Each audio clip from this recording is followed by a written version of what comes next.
मैं एक बहुत महत्वपूर्ण बात की तरफ सबको ले जाना चाहता हूं कि भारतीय राजनीति के इतिहास में ऐसी कोई राजनीतिक पार्टी जो अपने अस्तित्व में आने के सबसे कम समय में लूट और भ्रष्टाचार का कीर्तिमान स्थापित कर दिया हो, तो उसमें एकमात्र राजनीतिक पार्टी बन गई है आम आदमी पार्टी, अरविंद केजरीवाल की पार्टी। यह कहते हुए मुझे जरा भी संकोच नहीं है कि आम आदमी के नाम से पार्टी बनाया और आम आदमी के खजाने को ही लूटने का काम किया और लूटते लूटते यहां तक पहुंच गए। ऐसा कभी नहीं हुआ है। आम आदमी के खजाने को लूटने के लिए आम आदमी का ही प्रयोग किया है। और हम पहले से कहते आ रहे हैं कि ये जितने भी घोटाले दिल्ली सरकार के हुए हैं, इसमें कोई जेल में हो या जेल में जाने वाला हो या जांच के घेरे में हो, ये सबका अगर कोई सही मायने में किसी के इशारे पे हो रहा है तो अरविंद केजरीवाल के इशारे पे हो रहा है। मुझे लगता है कि जहां तक दिल्ली के राजमहल के भ्रष्टाचार का मामला है, मैं नहीं, दिल्ली के लगभग हर लोग इसमें यह मान रहे हैं कि इसमें टॉयलेट और पर्दे ही करोड़ों के हैं। बाकी तो क्या है पता करने पे, जब सीबीआई इसकी इंक्वायरी कर रही है, शुरू किया तो पता चलेगा। ऐसी स्थिति में जिसने 2013 से सादगी का दम भरा था, ऐसी सादगी का दम कि अच्छे अच्छे उसके भ्रम में आ गए, और वो व्यक्ति 2022 तक राजमहल में रहने का सपना देखता हुआ उसको सही करने के लिए क्या क्या नहीं कर डालता है। जब 2022 कहते हैं, 21 कहते हैं, 20 कहते हैं, याद आता है तो इंसानियत को रौंदने वाली एक ऐसी कुकृत्य का दर्शन होता है जब देश ऑक्सीजन के लिए परेशान था, जब देश के लोग अपने आमने सामने घर के लोगों को प्राण छोड़ते हुए देख रहे थे, कोई चारा नहीं चल रहा था, जहां एक दूसरे को बचाने के लिए दुआओं का भी समंदर था, उस समय एक अरविंद केजरीवाल नाम का व्यक्ति दिल्ली का मुख्यमंत्री अपना राजमहल बनाने में लगा था। कैसा वो दिल, कैसा वो मन, कैसी वो सोच, ये सारी चीजें इस सीबीआई की जांच शुरू होने के बाद याद आ रही है। हमें इस मामले में सीबीआई की जांच की मांग हम लगातार कर रहे थे, क्योंकि जब सीबीआई जांच करेगी तभी उन सारी चीजों का पता चलेगा कि रात में क्यों किसी अधिकारी के कमरे को खोल करके वहां से फाइल चुराने की कोशिश हुई, साक्ष्य को नष्ट करने के प्रयास हुए।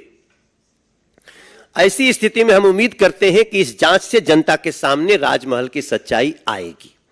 और राजमहल घोटाले की जांच इसलिए भी जरूरी है, वो सभी लोगों से मैं बताना चाहता हूं, क्योंकि सीएम बंगला निर्माण के लिए टेंडर जारी करने के नियमों का जो उल्लंघन किया गया वो किसके इशारे पे किया गया, ये जानना बहुत महत्वपूर्ण है।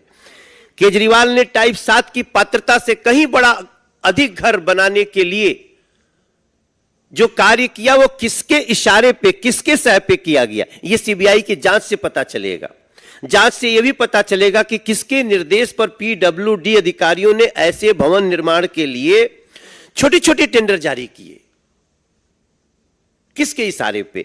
यह भी पता चलेगा कि फर्निशिंग सामग्री के अलावे भवन निर्माण सामग्री के साथ साथ फर्श के पत्थर, लकड़ी के काम की दर और गुणवत्ता को किसने मंजूरी दी। ये सारी बातें पता चलेंगी और सब कुछ देखते हुए मेरे जहन में जो बात आती है कि Arvind Kejriwal government is government of criminals, run by criminals in a manner of criminals. हम बहुत बार करप्शन की बात करते हैं, लेकिन आज हमें यह सब कुछ देख के लगता है कि ये गवर्नमेंट अपराधियों के द्वारा चलाई जा रही है और सीबीआई की जांच इसमें सही मायने में तह तक जाकर के ऐसे लोगों को सजा दिला पाएगी, ऐसा मेरा विश्वास है।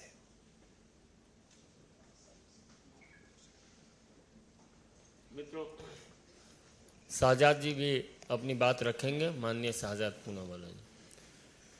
मित्रों, ये पूरा का पूरा प्रकरण केवल एक घर के रेनोवेशन का नहीं है, बल्कि मानसिकता के रेनोवेशन का है।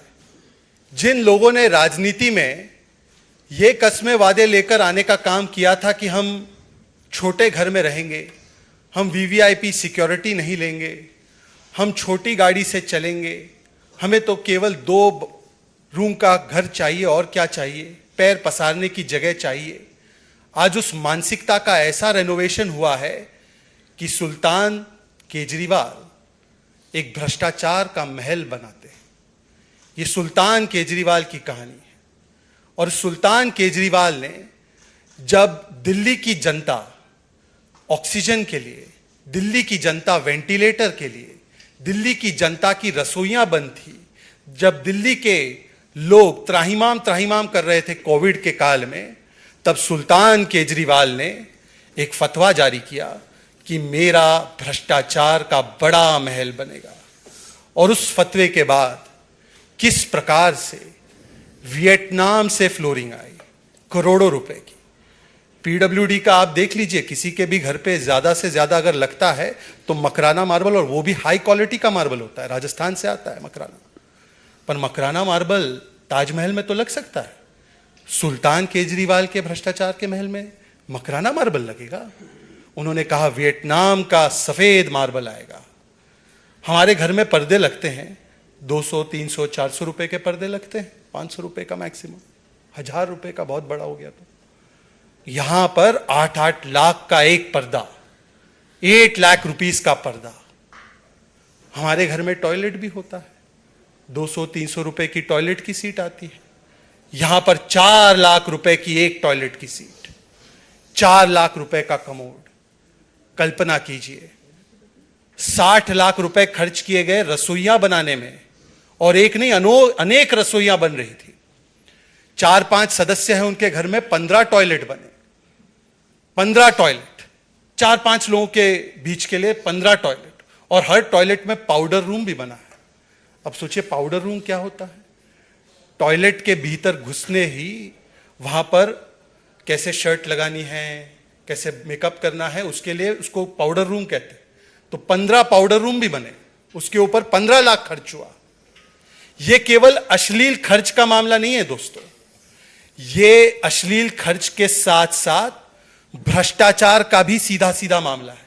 क्योंकि अभी जैसे हमारे सांसद साहब बता रहे थे, मनोज जी बता रहे थे, सारे रूल नियमों को बाईपास किया गया। आपको पता होगा, कई मीडिया के लोगों ने स्टोरी भी की है, और इसी मंच से वो स्टोरी हमने उस पर पीसी भी की है, हमारे अलग अलग नेताओं ने दिल्ली के, कि हर खर्च को 10 करोड़ के नीचे रखा गया। 9,99,999 रुपए रखा गया, ताकि 10 करोड़ पार होते ही जो प्रक्रिया आती उसमें, वो प्रक्रिया से बचा जा सके।